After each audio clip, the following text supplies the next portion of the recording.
の日訪れた自修寮幼稚園。もともとは日本人学校だったそうです。戦争が行われてから、あっちこっちの学校、それがあったから、校長先生たちがその一人、この方にペルー人の先生に名前を変えてね。ペルーの学校で。ペルーの学校として名前変えてから、最初は自修寮だったけど、サンバラティン変えてから、もうこれはペルーの学校として、ここはどうもなかった。大丈夫。現在はもう 30% しか日系ないんですね。もう半分以上になってるので、全く日本語とか日本文化に触れたことのない私がたくさんいて、最初私が日本語言うとで、なるべくそういうのがなくなるようにやってます。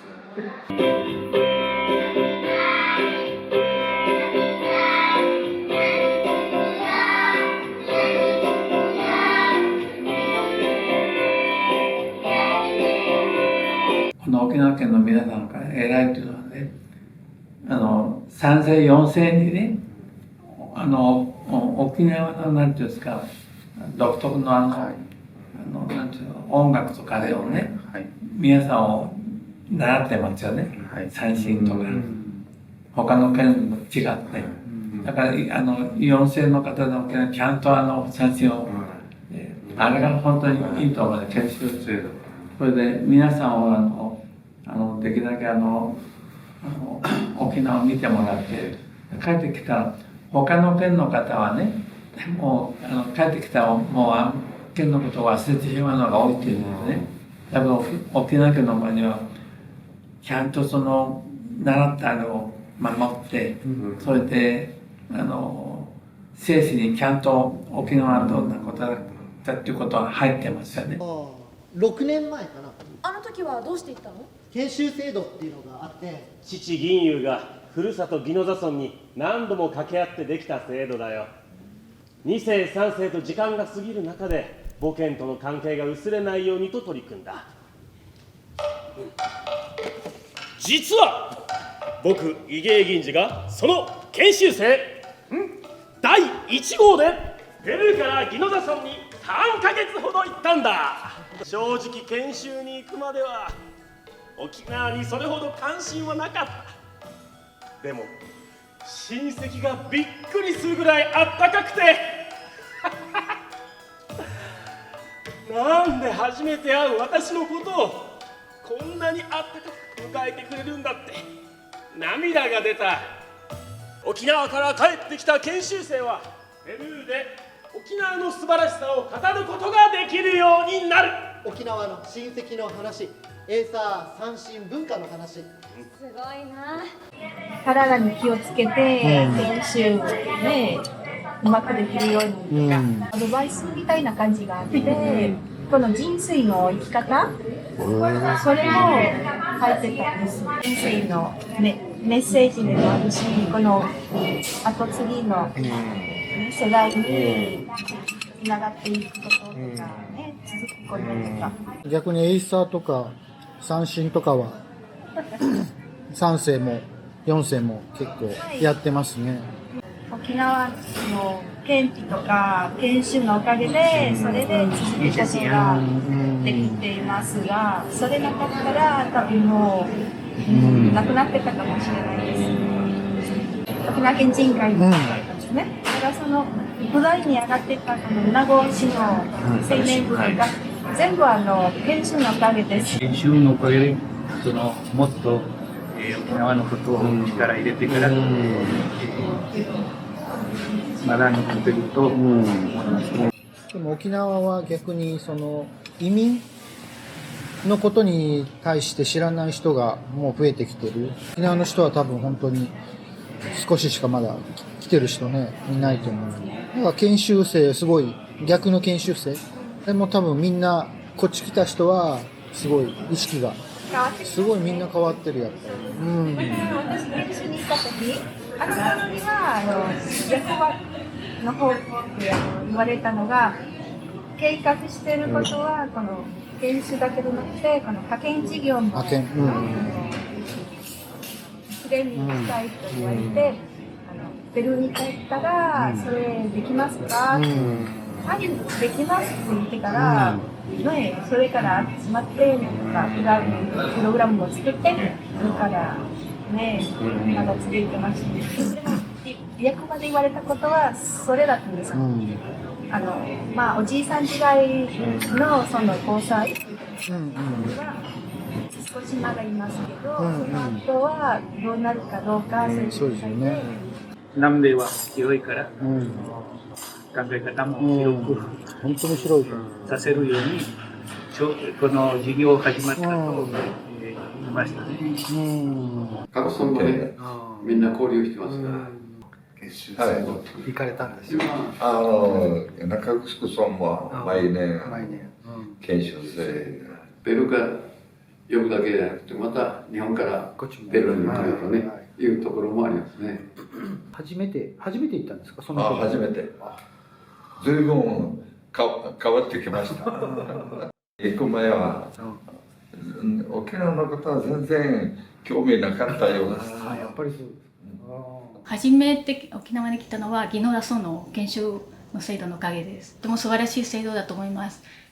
短期間で、日本語から、伝統文化、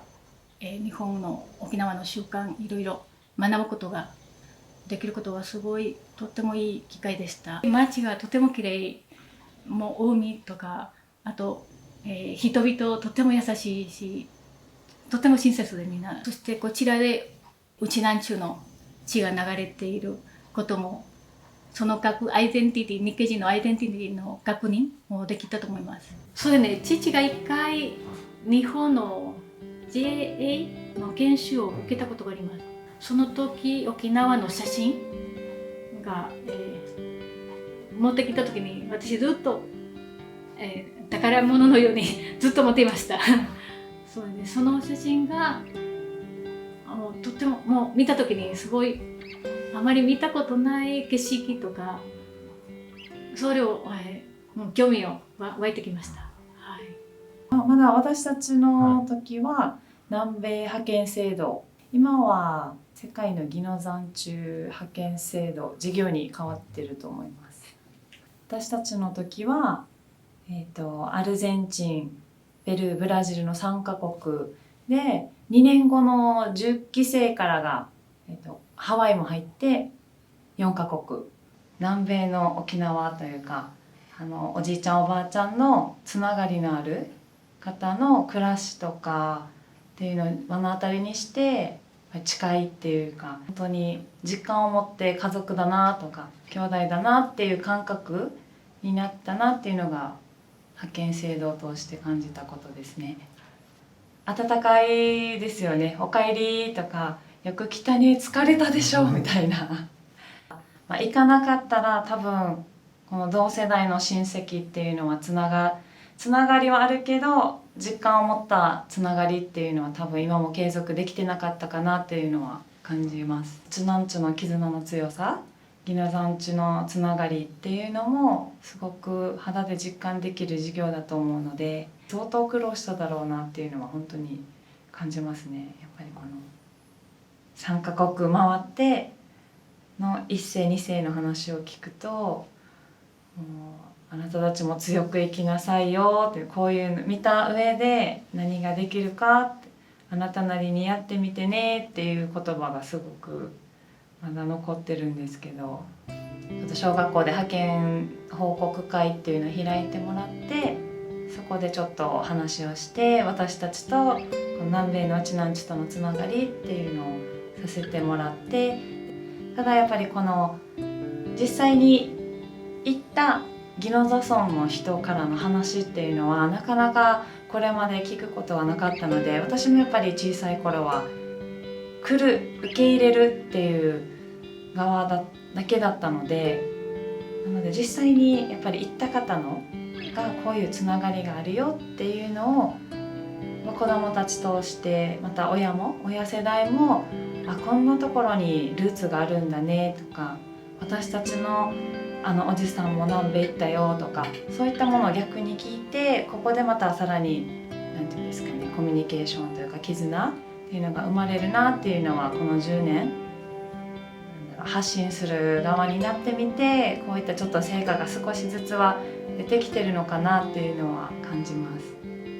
銀優さんが実現させた研修制度は今や沖縄県の各市町村で行われており、毎年海外のウチナーンチュの研修生受け入れを行っています。また宜野座村から海外への派遣も実現し継続されています。それはウチナーネットワークの継承に重要な役割を果たしています。子供たちですか。お孫さんたち。そうですね。たまに連れて行きますよ。そうなんですね。沖縄へ。うちなんち大会に行きましたし、そこ行くとやっぱりアイデンティティっていうのかな。自分はうちなんちゅだという意識がね、強く出てくるし。そういう世界に目を向けて、世界へ羽ばたくような人間になるような、日本のためにもいいんじゃないですかね。海外にして、もうその仕事が苦しい思いして頑張ってきたんですけど、その後その2世がその社会に溶け込むまず必死、3世4世から私みたいな3世4世からそのおじおば両親のおかげで、ちゃんとした教育を受けてこういういろんなビジネスだったり成功していくという中で、このウチナーンチュとしてのアイデンティティについても考える余裕が出てくる、そういった世代交代がある。歴史の中でやっぱりこの海外のウチナーンチュとこの島のウチナーンチュがチャリバチョだったり